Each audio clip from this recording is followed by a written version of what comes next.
जूनियोगो आजुकराती चंदा जूनियोगो आजुकराती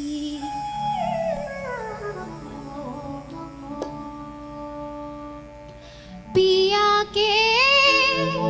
लिखिए पठायब पाती पिया के लिखिए पठायब पाती चंदा जुनियोगो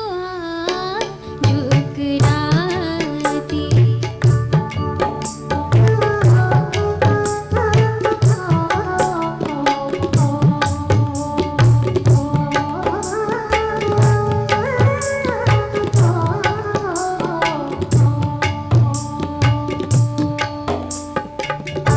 सावन साहम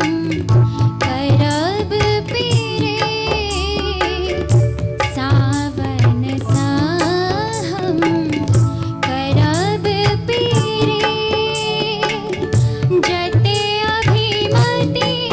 अभिसार करे जते अभिमति अभिसार करे चंदा जुनियोगो आजुकराती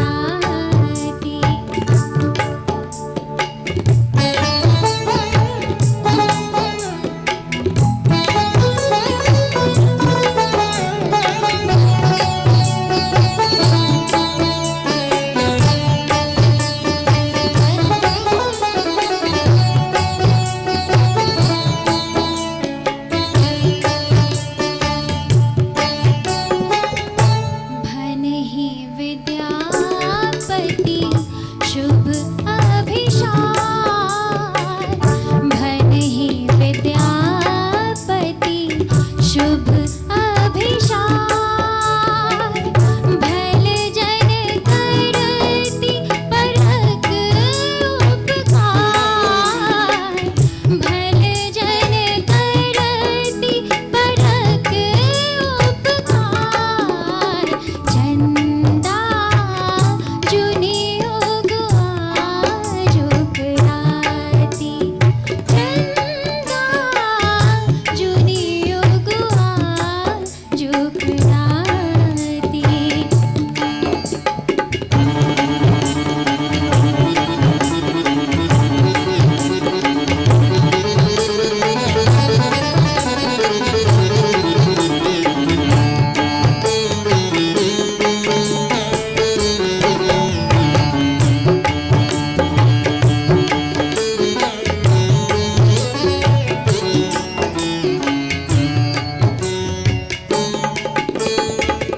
पिया के लिखिए पठायब पाती पिया के लिखिए पठायब पाती चंदा जुनियोगो आजुकराती चंदा जुनियोगो आजुकराती जुनियोगो आजुकराती जुनियोगो आजुकराती जुनियोगो आजुकराती चंदा